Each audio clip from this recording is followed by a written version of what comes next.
예, 일단 그 명확한 어떤 기준을 가이드라인을 네. 정하는 게 중요하기 때문에 3회 이상 연속으로 떨어진 지역은 뭐 전략 공천할 수도 있다고 이제 기준을 정한 것이고 단지 이제 그렇다고 해서 모두 정하는 네. 것이 아니라 이제 최대 그 50개 선거구라는 어떤 또 이렇게 리밋을 좀 정해 놓은 좀 상태입니다. 사실 이번에도 원희룡 장관 같은 경우는 워낙 이재명 대표 있던 상대방으로서 원희룡 장관이 뭐 돌덩이 치우겠다 이렇게 해서 많은 어떤 국민들 특히 네. 저희들 지지하는 어떤 청으로부터 어떤 그 많이 환호도 받았고 해서 큰 문제가 좀 없었는데 김경률 그 비대위원 같은 경우는 이제 조금 갑자기 조금 돼서 물론 이제 사전에 좀 정리 작업은 좀 했습니다만은 조금 의아하게 좀 생각했는데 어쨌든 이번에 공관위에서 명확하게 이기는 공천을 위해서 특별히 이런 어떤 연속 세 번 이상 패배한 이런 어떤 네. 기준을 좀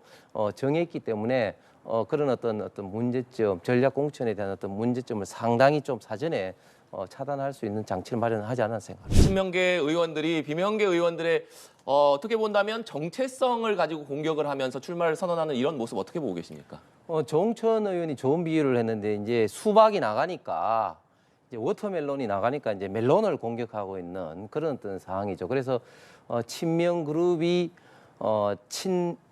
친명 그룹이 친문 그룹을 지금 집중 공격하고 있는 이런 어떤 형국인데 공교롭게 또 조금 전에 나갔던 두 화면 양희원 의원하고 이제 이수진 의원은 제가 이제 전반기 때 그 한노위에서 네. 같이 이제 상임이 있었습니다만은 두 사람이 지금 양기대 의원과 지금 이제 성남 중원에 지금 네. 이제 그 또 윤영찬 의원, 윤영찬 네. 의원 지역구에 가면서 아주 말을 이제 민주당답지 않다, 뭐 정체성이 의심스럽다, 아주 국회의원으로서 아주 심각한 어떤 뭐 인신모욕적인 공격을 하고 특히 또 소통관에서 저렇게 기자회견을 하는 게 저는 굉장히 부적절하다고 생각합니다. 왜냐하면 당사에서 뭐 이렇게 상대방 후보를 뭐 비판 공격하는 건 몰라도 저 국회 소통관이라는 거는 어떤 정책이나 국민 어떤 메시지 발표하는 것인데 대단히 부적절한 장소에서 부적절한 어떤 메시지를 내고 있다. 그런데 과연 저게 개인적인 생각이냐? 저는 결코 개인적인 생각이 아니고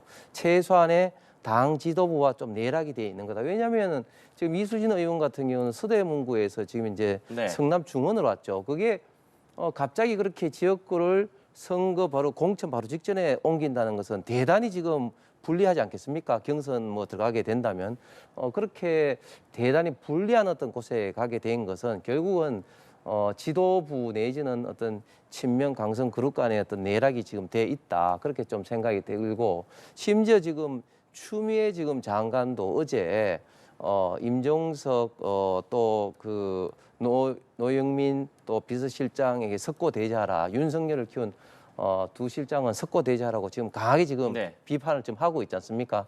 그런데 그런 거 보면은 윤석열 대통령을 키운 거는 두 실장보다도 추미애 장관이 어떻게 보면 더 키웠는데 어쨌든 지금 민주당에서는 공천을 둘러싸고 완전히 이제는 수박이 어느 정도 나가니까 친명과 친문 간에 아주 강력한 어떤 충돌이 벌어졌고 여기에서 저는 상당한 어떤 그 현역 내지는 원외 지구당 위원장들이 지금 제3지대에 이미 나가 있는 사람들과 합류할 가능성이 대단히 커 보인다. 민주당이 이제 문재인 대통령, 문재인은 민주당이 아니라 그 이재명이 민주당이다. 이렇게 완전히 그 이미지를 변화는 어떻게 보면 이제 상징적인 어떤 조치라고 생각을 합니다.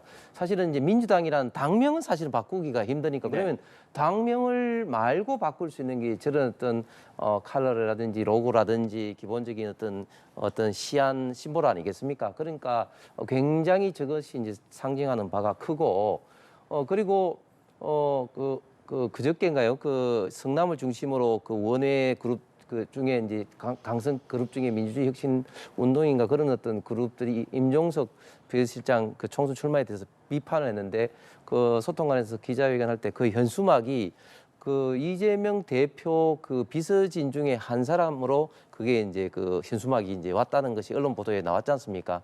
그러니까 이런 것들이 결국은 지금 지금 이재명 대표하고 아주 지금 밀접하게 관련이 돼 있다.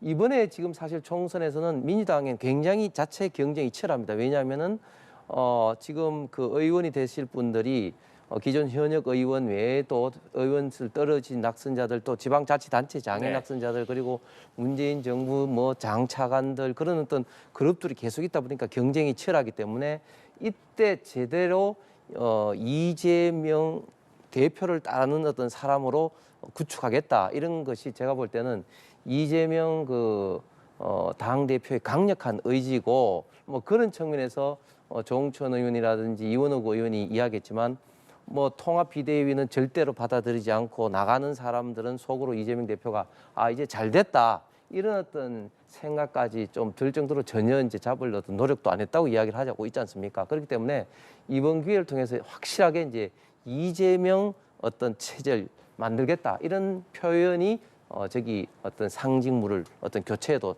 다 담겨져 있다고 생각합니다. 홍석준 의원님께서는 네. 이재명 대표가 이현주 전 의원에게 왜 복당을 제안했다라고 보십니까? 결국은 지금 뭐 웬만한 민주당 의원들보다 한 10배 정도 지금 윤석열 정부에 대해서 공격을 많이 하니까 어떻게 보면 좀 상징적인 존재로 어떤 영입을 하고 싶어하는 그런 어떤 마음이 있을 텐데 저는 정치인이라면 일단은 본인이 한 말에 대해서 시간이 어떻게 되든지 간에 좀 되돌아봐야 된다고 생각하는데 이현주 의원이 민주당을 탈당하면서 엄청나게 그 비판을 했는데 결국은 저희 당에서 부산에 내려가서 부산에서 이제 당선이 못 네. 되고 이런 과정에서 이제 좀 돌아서면서 계속해서 또 윤석열 정부에 대해서 좀 쓴소리 아주 강한 비판을 쏟아져 이때까지 냈는데 그러면 지금까지 어떤 비판이 완전히 지금 뒤섞여가 무엇이 그러면 이현주 의원이 정체성이냐 결국은 본인이 자리를 못 잡기 때문에 거기에 대한 어떤 불만으로 결국은 또 당을 탈당한 것이 아닌가. 본인이 지금까지 많은 어떤 정치적 멘트를 해왔던 것에 대한 어떤 국민의 어떤 신뢰성을 저는 모조리 다 잃어버리는 그런 어떤 결과가 돌아오기 때문에 속된 말로 어떤 철새 정치인으로 낙인 찍힐 그런 가능성이 많아 보입니다. 네, 알겠습니다. 오늘 두 분 말씀은 여기까지 듣도록 하겠습니다. 지금까지 국민의힘 홍석준, 더불어민주당 송재호 의원과 함께했습니다. 오늘 말씀 고맙습니다. 감사합니다. 감사합니다.